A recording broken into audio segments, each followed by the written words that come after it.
ఇప్పుడు అధికారం గురించి మాట్లాడుకుందాం. అధికారము నెత్తికెక్కితే ఎలా ఉంటుంది, ఎలాంటి దాడులు చేస్తారు, ఆ తర్వాత పర్యావసనాలు ఎలా ఉంటాయో ఇప్పుడు మాట్లాడదాం. అధికారం ఉందని అక్రమ కేసులు పెట్టి దాడి చేస్తే, ప్రజాప్రతినిధి నిర్లక్ష్యం నిండు ప్రాణాన్ని అక్కడ బలి తీసుకుంటే ఆ కుటుంబం అనుభవించేది నరకమే కదా. మానకొండూరు నియోజకవర్గంలో రాజేందర్ రెడ్డి అనే ఒక సామాన్యుడి ఆత్మహత్య ఘటన తీవ్ర దుమారం రేపుతోంది. ఎమ్మెల్యే పిఏ మురళీధర్ రెడ్డి వేధింపులు పెట్టిన అక్రమ కేసులు తట్టుకోలేక ఏకంగా ఎమ్మెల్యే క్యాంప్ ఆఫీస్ ముందే కిరోసిన్ పోసుకొని నిప్పంటించుకున్న రాజేందర్ రెడ్డి 10 రోజుల పాటు హాస్పిటల్లో మరణంతో పోరాడి ప్రాణాలను విడిచారు. న్యాయం కోసం మృతదేహంతో కుటుంబ సభ్యులు ఆందోళనకు దిగిన కనీసము పోలీసులు కేసు కూడా నమోదు చేయకపోవడం వెనుక ఉన్న ఆ శక్తులేంటి?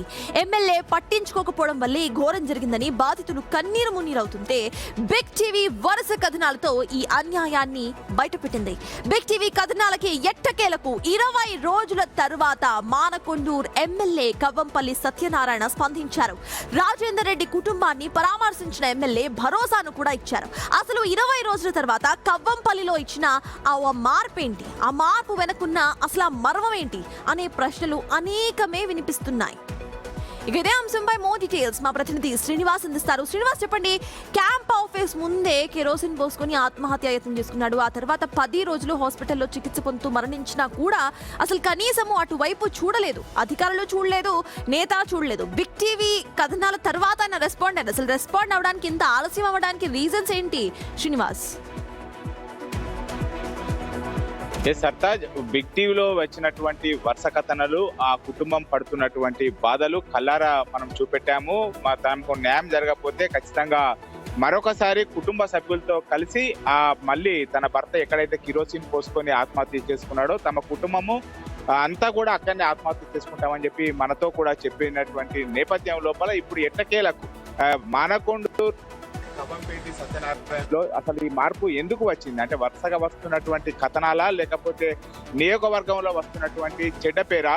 ఎందుకంటే తన యొక్క పర్సనల్ పిఏ మురళీధర్ రెడ్డి యొక్క ఇటు అకృత్యాలు, అతని యొక్క వేధింపులు చాలా లేకనే గుండ్లపల్లి మాజీ సర్పంచ్ భర్త రాజేందర్ రెడ్డి ఏకంగా క్యాంప్ ఆఫీస్ ముందే కిరోసిన్ క్యాంప్ ఆఫీస్ ముందు కిరోసిన్ పోసుకుని ఆత్మహత్య చేసుకునే టైంలో, ఆత్మహత్య యత్నం చేసుకునే టైంలో ఎమ్మెల్యే అక్కడ లేరా?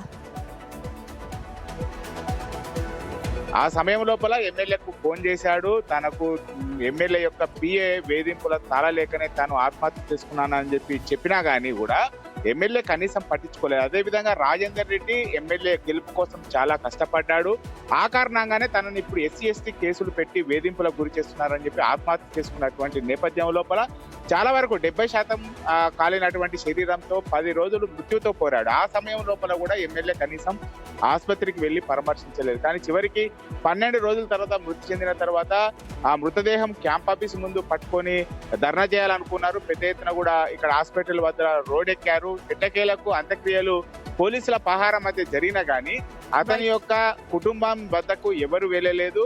పిఏ మురళీధర్ రెడ్డి పైన కేసు పెట్టాలి అని చెప్పి ఆమె కోరుకున్నా కానీ తనకు అన్యాయం జరుగుతుందని చెప్పి రైట్, థ్యాంక్ యూ శ్రీనివాస్. మొత్తానికి పిఏ చేస్తున్న అఘాయిత్యాలు తాళలేక డైరెక్ట్ గా ఎమ్మెల్యే ఆఫీస్ దగ్గరికి వెళ్ళి ఎమ్మెల్యేను కలవడానికి ప్రయత్నం చేసిన ఎమ్మెల్యే ససేమిరా అన్నారు. ఆ తర్వాత కిరోసిన్ పోసుకొని ఎమ్మెల్యే క్యాంప్ ఆఫీస్ ముందే నిప్పంటించుకున్నారు. అప్పుడు చూడని ఆ నేత, ఆ తర్వాత ఆ వ్యక్తి హాస్పిటల్లో మృత్యుతో పోరాడుతూ ఉన్నప్పుడు చూడని ఆ నేత, కుటుంబ సభ్యులందరూ కూడా ధర్నా చేసినా చూడని ఆ నేత ఈ రోజు 20 రోజుల తర్వాత ఆయన అటువైపు చూసారంటే బిగ్ టీవీ ప్రసారం చేస్తున్న కథనాల కారణంగానా, లేకపోతే ఆయన మీద వస్తున్న నెగటివిటీ కారణంగానా? అంటే ఈ రోజు ఒక మీడియా సంస్థ, బిగ్ టీవీ లాంటి మీడియా సంస్థ కథనాలు ప్రచురిస్తేనే, ఇటువంటి అన్యాయాలను ప్రశ్నిస్తేనే ఈ నేతలు రియాక్ట్ అవుతారా? అప్పటి వరకు రియాక్ట్ ఎవరా అనే ప్రశ్నలు అనేకంగా వినిపిస్తున్నాయి.